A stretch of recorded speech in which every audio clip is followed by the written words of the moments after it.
So, yeah, there's times like that, and a big hike in Iceland where, you know, it was over glaciers and over volcanoes and stuff. It's a popular hike, but by the time I got there, it just closed for winter.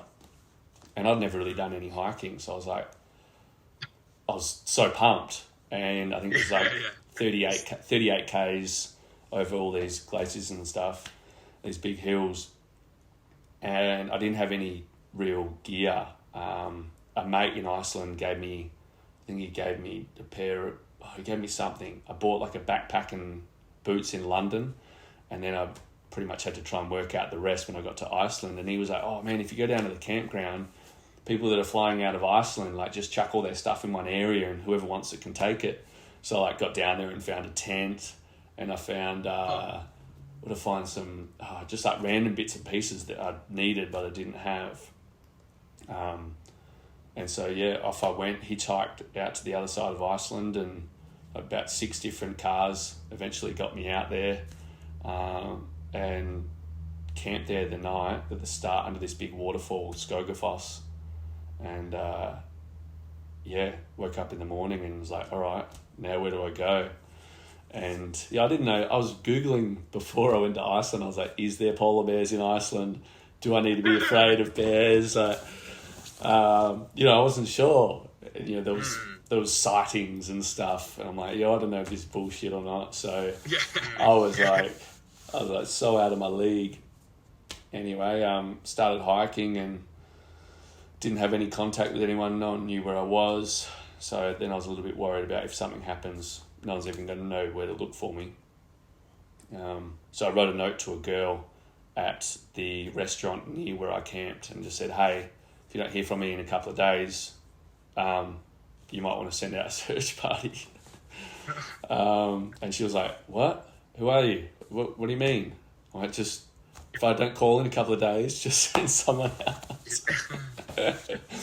But there was a moment anyway where I had to cross a glacier, and like I said, the track was closed, so I was the only one on this whole track. And so when the track's open, there's options to stay in huts along the way. You do 15 Ks and stay in a hut or whatever. And so I didn't have that option, and so I was like, well, maybe I can just do this whole track in one day. So then no one has to worry about me, and I just mission it. I had one little packet of trail mix and a little packet of wraps and some peanut butter. I was like, all right, this will get me through the day, and I'll just get water from the glaciers.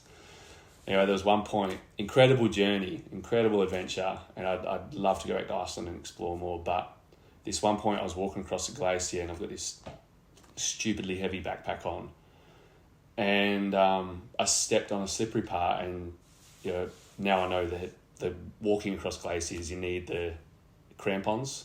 Is it? Mm-hmm. Yeah. Yeah, the spikes. Yeah. Definitely didn't have those. No one left those at the at the caravan park. So anyway, walking along, and I slipped, and I didn't have any ice axe or anything like that, and I started sliding, and right before I slipped, I saw this just black hole, this abyss, about 10 meters to the left of me, like down the slope. And I was like, well, this is where all the water's running, down here, and if I was ever to fall, I'm going to end up under the glacier somewhere. And I slipped, and I'm just like, gloves off, like straight away, and just trying to dig my fingers in as I'm sliding, knowing what's right behind me. And finally I got some grip and stopped, and then kind of like moved myself to the side where the water wasn't running, and like got back up and just going, shit, like that could have been it. And there was a couple of moments like that on that hike that things could have gone really bad real quick. Wow. But it was like one of the best hikes ever, and I'd do it all again. And I guess that's why people do these adventures, is there's always a risk involved, and there's a beauty in it, but for where you are and what you're doing, it's always worth it.